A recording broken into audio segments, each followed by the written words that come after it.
Ms. Cole, I know you promised yesterday that you would be doing something today. Councilmember Cole.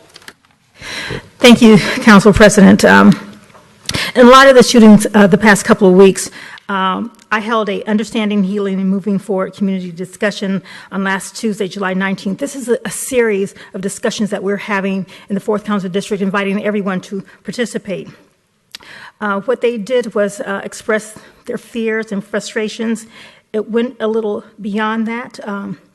We had a group of young people that were not only disruptive, but disrespectful.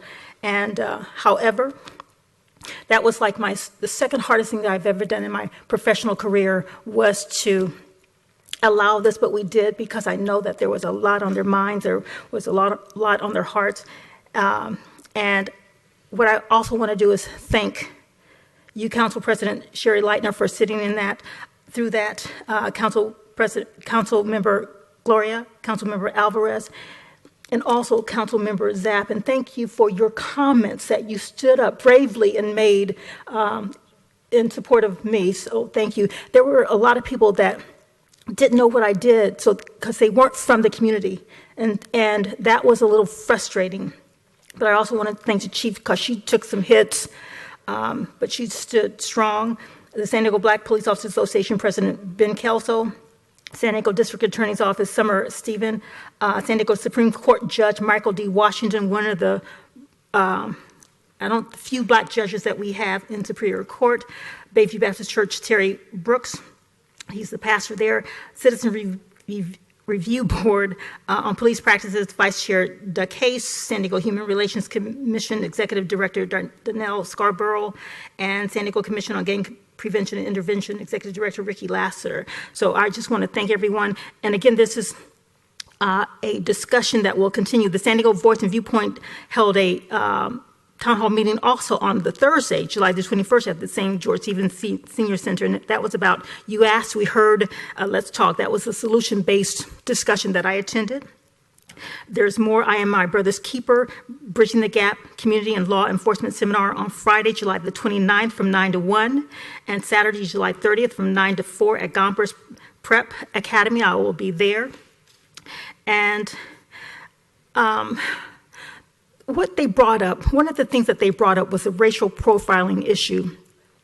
That was something that, when asked, I said I support my community, but let me just tell you, what I want to do is make sure that we know there's more black on black shootings in our nation than ever before. 340 shootings and murders in Chicago the first 6 months, 120 shootings and murders in Memphis first 6 months, 28 homicides here in San Diego. Black on black crime is an issue, and that was never addressed. That's why when someone says, do you support, do you think there's racial profiling? Yeah, because blacks are shooting blacks. So who did they stop? They're not going to stop a white male. They're not going to stop a Hispanic male or Asian. They're going to stop an African American. That's who they're going to stop, because those are the ones that shooting. There was a shooting in 3, and more than that, in my district, Redwood Street, about a year and a half ago.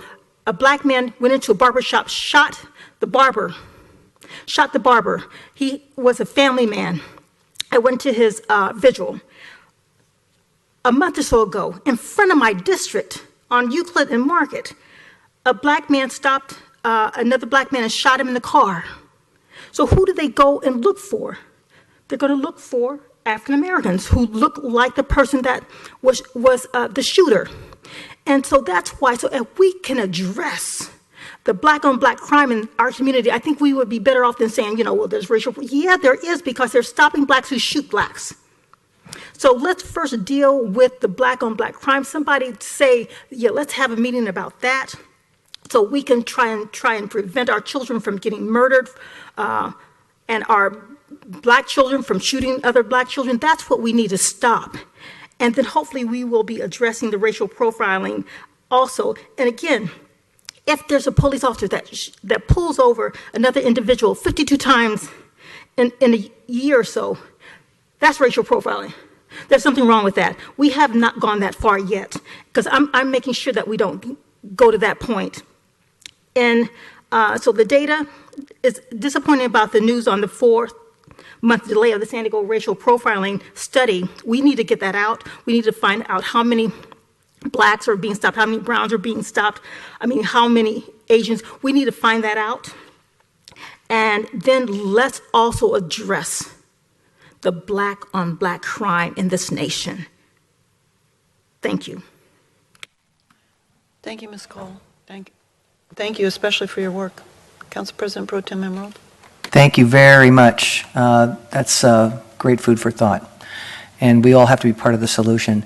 The survey that you had mentioned, San Diego State is working to get that wrapped up as quickly as possible. We will get it to committee here very soon. We're leaning on them, okay?